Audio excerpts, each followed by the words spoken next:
Right. Just wait for Owen to sort himself out.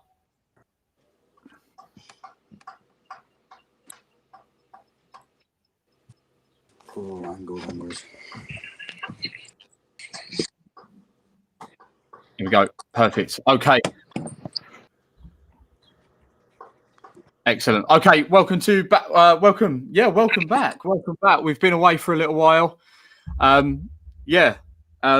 It's been, I'd say, a less busy summer than I thought, to be honest with you, with obviously the signings of Will Wright and Sean Williams. David, let's kick it off then. What have you made? Let's start with Will Wright then. What have you made? What have you made for the signing for him? It's a tough one to judge for me, to be honest. I don't watch much National League football. I watch the playoffs a bit, but nothing other than that. I've done a bit of research on him. Excuse me. So from the research I've done, apparently he predominantly plays right back, but can play centre back or CDM as well. So that's quite good. For me, that's a good sign that he's quite a versatile player. I think that's the kind of player that we would be looking to have anyway. Someone that can slot into both of those positions. He's played on loan at Colchester United previously. Had a trial with Norwich as well, and then signed properly for Colchester United. Then moved down into the National League with Dagenham and Redbridge, and now obviously he's been let go and he signed for us. So I think he played like 98% of their minutes last year, made 43 appearances and scored 3 goals from centre back. Was their captain for a bit. He's still fairly young at 25, so there's plenty of development to go. I think it's a positive signing, and I think this really speaks of the recruitment department as opposed to just going out and just trying to pick up any Tom, Dick, and Harry. So it seems like there's some thought behind this one. Yeah, I mean, obviously Neil Harris mentioned about Will Wright and said that he was incredibly good on the football. Dead pieces, he was phenomenal as well, in terms of corners and free kicks as well. And a lot of Dagenham fans have said that he's a ball playing centre half. Does that suggest to you what way Neil Harris wants to build that Gillingham side next year? I hope it does. I think we've all been a bit accustomed to the classic hoof ball that came in when Evans was here. Big hoof from aim or tucker towards Verdane and see what happens from there. I'd like to see us get the ball down a bit more. Obviously, you want centre backs who are able to play the ball long or play with their feet and have a plethora of ways of playing the ball out from defensive. But at the same time, we don't want to have someone who's a bit too overconfident and might get caught. But I think it's very helpful when you've got a centre half that's able to pass the ball well, which is something he said in his interview when he joined. He likes to spray passes about and get the ball moving from defensively up the pitch. So that's a nice positive to have. Obviously, if you're someone his age, as David was saying, there's a lot of potential there. And someone like Neil Harris will only aid his journey to becoming a better player throughout time. Hopefully, with us as well, that'll be shown in the coming seasons to come, and he can be as good a player as he is now with so many appearances at such a young age. He can push on and be maybe the ideal Tucker replacement.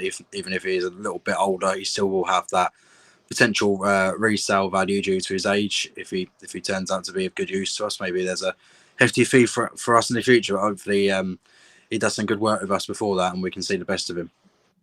Yeah, David. I mean, he comes at a good age of 24. Like we've obviously mentioned before, that he's played multiple games for Dagenham and Redbridge. He's captained them as well. That suggests to me that obviously he comes with obviously experience, but he also comes with leadership qualities. That's vitally important of the heart of that Gillingham defence next season, isn't it? Yeah, I think so. I think we've kind of with both of the signings we've looked at. I think there's definitely some similarities in terms of leadership qualities and looking for certain people that are going to kind of take control of the dressing room and be quite a key influence within there. I mean, this speaks of someone that not only, I think, it's fair to say, as Owen has alluded to, it's a Tucker replacement potentially, more than likely though. But I think also it does speak to kind of the onus of that he wants a similar player to Tucker, but maybe someone who's a bit more advanced in his age in terms of his development and someone who has previously applied his craft in League Two. And for me, there's a certain amount of admiration that comes from someone who's dropped down a league to prove what they've got, to then push themselves back up to League Two. So it'll be good to see what he's got for us, actually, and it shows that he's got a bit of determination and heart to drop down that league and then work his way back up. Yeah, I mean, a lot of obviously questions come with obviously picking players from non-league. A lot of questions are then asked. Oh, right, okay, well, is that the route we're going down? Are we signing non-league players? And I think one obviously case is quite apparent is that we obviously picked up in terms of defensively was Simon King from Barnet. The year obviously we signed him, and look how well he turned out. Is it a case of not judging a book by its cover when it comes to players when they come from lower down?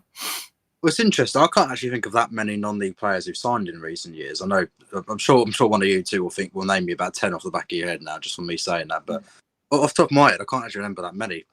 So I don't think we've actually dipped into that market in a while. I think, to be honest, the difference between, if you've watched any of the playoff games in the National League, the difference in quality between National League and League Two really isn't as big as people might think it is, because it is the whole non-league and league difference. It really isn't. And I think we've got to remember now that we have been relegated that these are the sort of markets we're shopping in now, because we're not going to be taking paying fees for anyone, let alone the team above us. But I think there's definitely potential in a signing like Will White, especially. I know people say he comes from National League, but he's played 140 odd games for a Dagenham side at 24 years old. He's captained them. He's played in the Football League before with Colchester, albeit it didn't sound like it was for a particularly long time, but he has that experience under his belt. And obviously he comes here with experience in games, which is great. And obviously, as I said, I don't think the gap is that big between League Two and the National League. And Nicky Shorey and Neil Harris, obviously have seen something in him from watching him a few times since our season ended and their one kept on going. And if Neil Harris looks at him and thinks that he's someone worth getting in and he is going to be a good player to have, then I think I'm all for it. And I know people will judge someone as in their first. I'm sure after he's played 10 minutes of the first game we have in the league, people will start to have their opinions on him pretty quickly. But for me, I think I'm very, very excited to have him in. It's definitely good to have.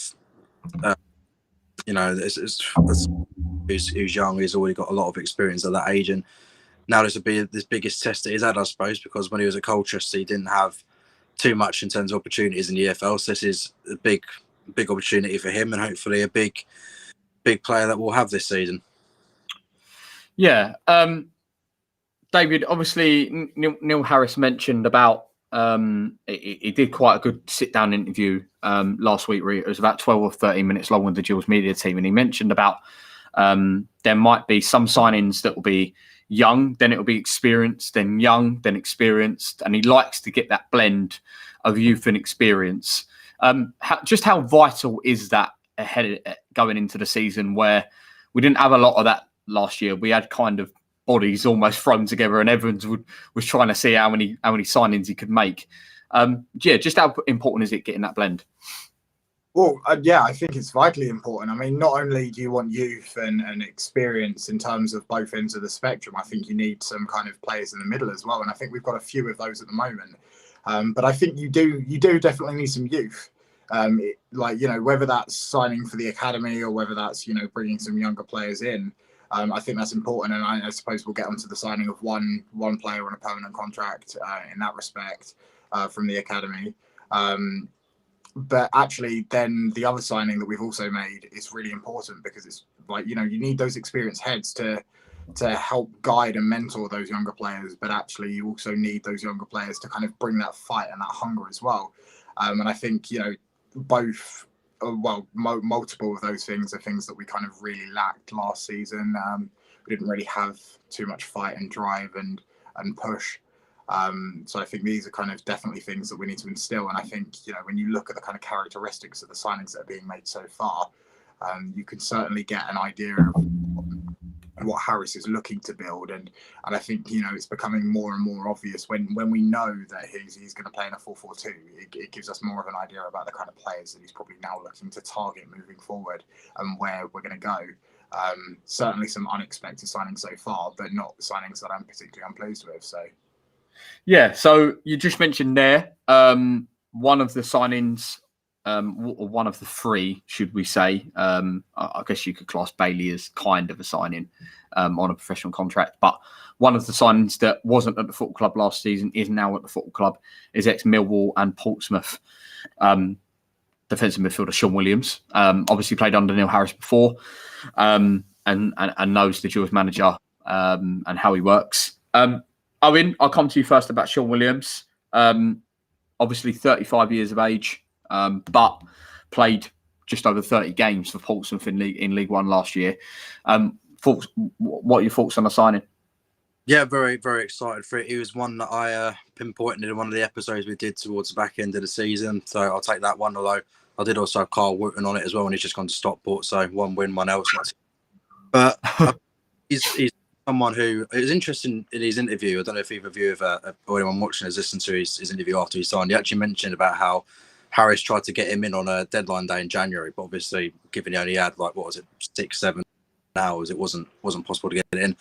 But I think he's someone that's going to bring a lot of experience. He's left-footed midfielder, which you don't see of. He's able to spray a pass. He's commanding. He's been in brilliant teams in the past. He's in the Millwall team that obviously got promoted to the Championship. He's had, I think it's 330 plus professional appearances, I think, around that number, majority of which have been in the Championship, which is obviously a good indicator as well. When you put him next to someone like Stuart O'Keefe, it's obviously two leaders there already from the get-go. And obviously, I think last season when we were listening to Neil Harris talking, he cut quite a frustrated figure in some of his post-match interviews where he was talking about players needing to step up and take leadership and take responsibility. And it seemed to be just Stuart O'Keefe who that landed on, and no one else seemed to be able to step up. So it's imperative for us to get someone of that ilk in to not only complement Stuart in a professional playing wise, but also with the leadership qualities as well. He's obviously been around the block, as I say. He's got that vital experience that we need, and I think we're starting to see a bit of a hopefully see a bit of a spine of a team start to build now. Obviously, as David was saying, it's incredibly important to have the blend of youth and experience, because I think that's what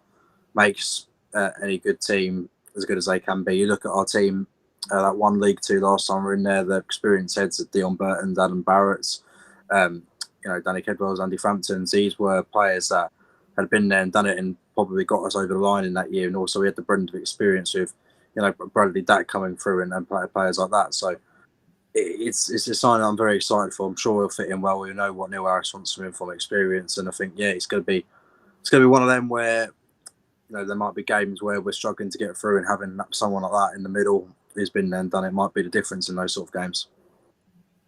Yeah, David. Obviously, some people have obviously posed the question about the age thing, being 35. But I just put it down to the fact that we had a 36-year-old in Dion Burton that pretty much played a part in firing us to the League Two title in 2013. When it comes to experience and know-how, is it just kind of an age is just a number with some footballers?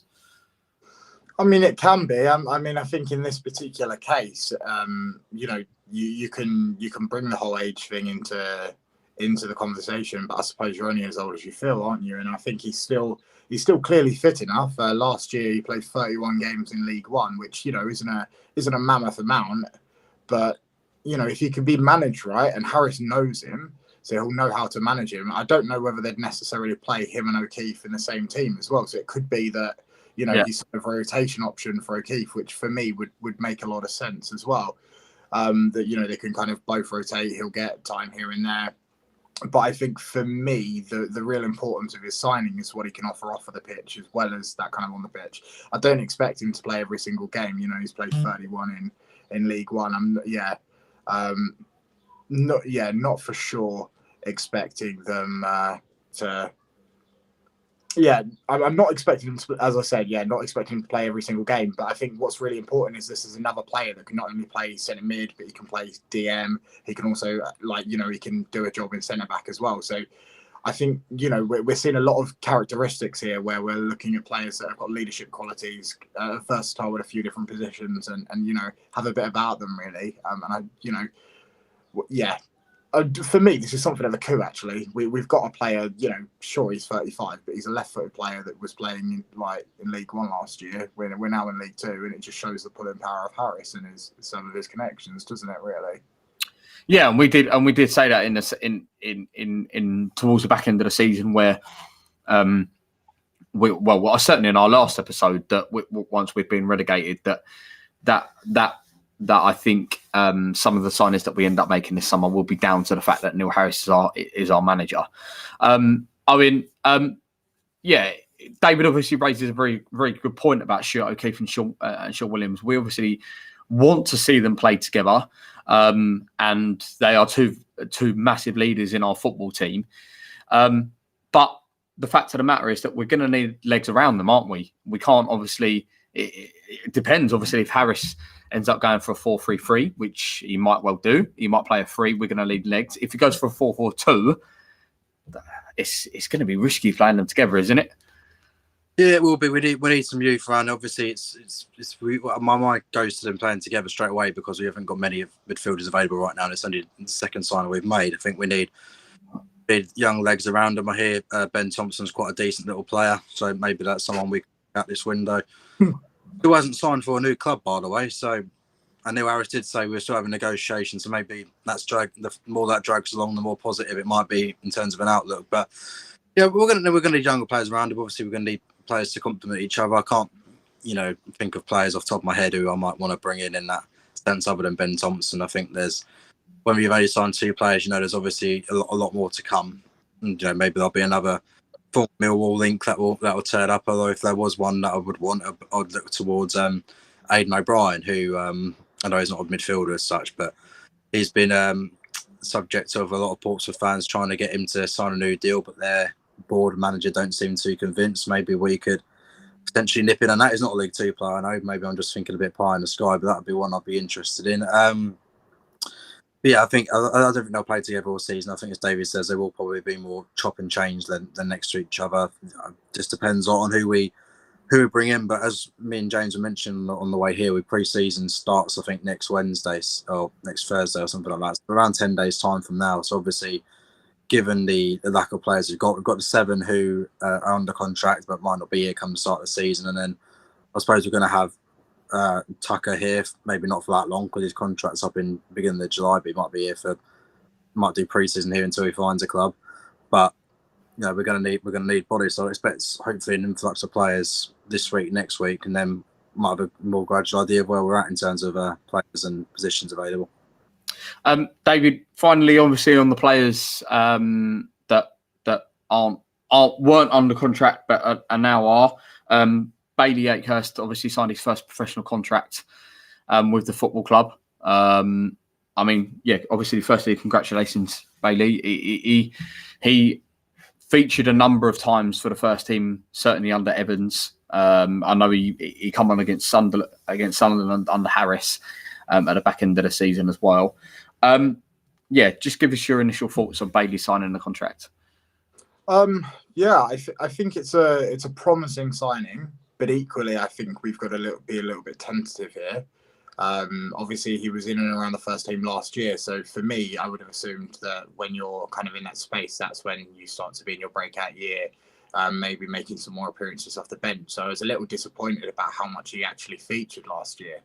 But I think, if I'm honest, I'm not entirely convinced yet. I think, we've got to see what he can offer us this season. And I suppose we've dropped down the league into League Two. So I'd expect him to maybe be a squad rotation player this year, as opposed to necessarily a nailed-on starter. I'd be quite worried if we're signing we're getting a youth player to sign a professional contract and then immediately jumping straight into the first team for a starting role.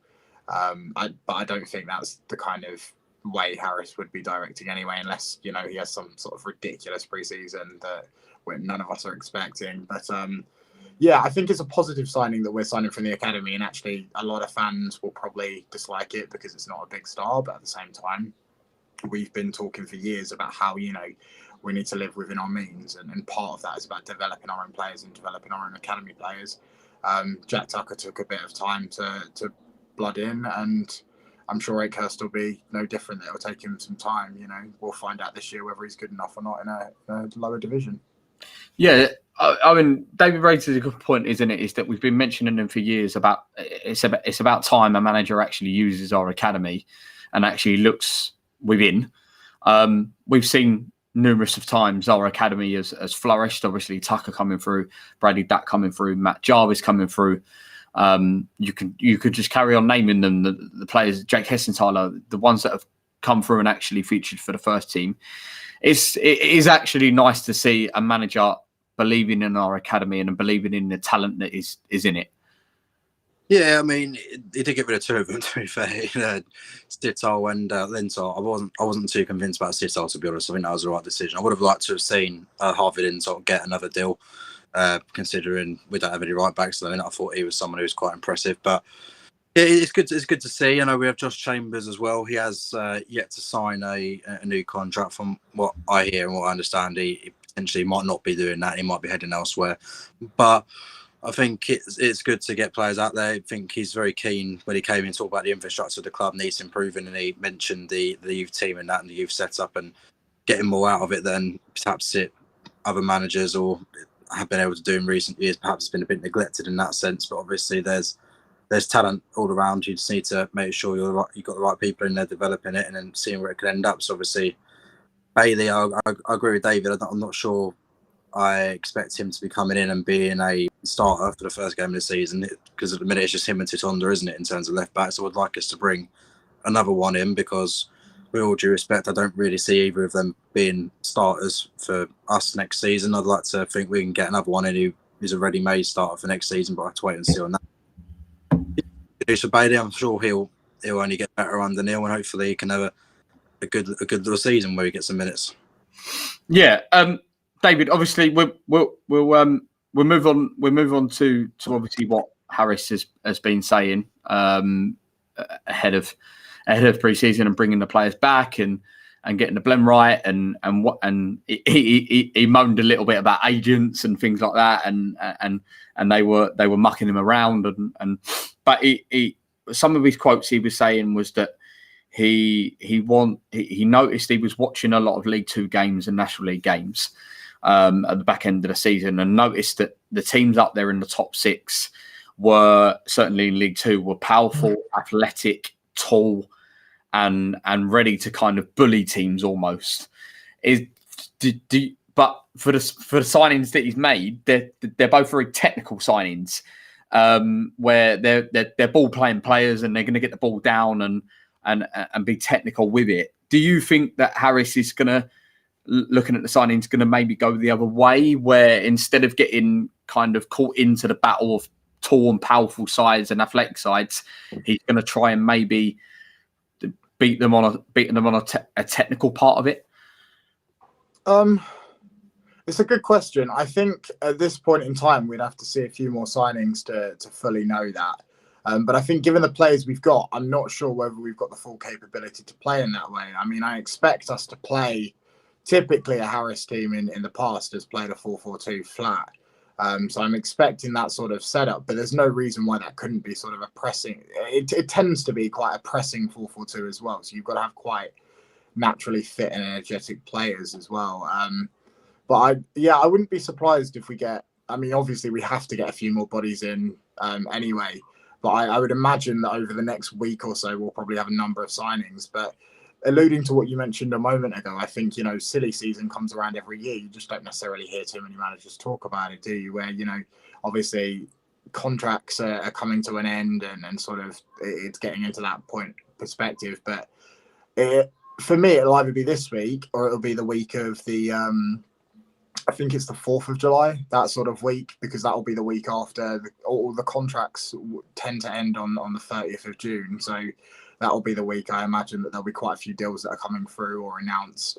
I wouldn't be surprised actually if we've got a few that are in the works right now. We're just waiting for the confirmation of waiting for that deadline, and we might announce a few at that point. I know last year we tended to bulk announce across a day. So I wouldn't be surprised if we try and do that again. But I'd like to think that Harris is a bit more kind of clued up maybe than Evans in certain respects. But you've got what you've got to work with, and it is what it is. But yeah, things look okay right now. But I think with the signings, the good thing is that yes, they're technical players, but they've got a bit of height about them, so we could play in, like, you know, they're going to be like, they are players that are physical.